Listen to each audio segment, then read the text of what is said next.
ሰበር ዜና አለን። የኢቢኤስ ቴሌቪዥን ዋና ስራ አስፈጻሚና መስራች የነበሩት አቶ አማን ፍስሐጽዮን ባደረባቸው ህመም በሕክምና ሲረዱ ቆይተው ዛሬ የካቲት 4 2018 ዓ.ም ከዚህ ዓለም በሞት ተለይተዋል።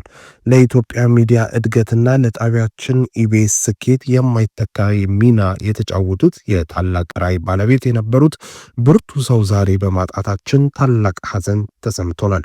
መላው የኢቢኤስ ቴሌቪዥን ማኔጅመንት እንዲሁም ሰራተኞች በአቶ አማን ፍስሐጽዮን ህልፈት የተሰማንን መሪ ሐዘን እንገልጻለን።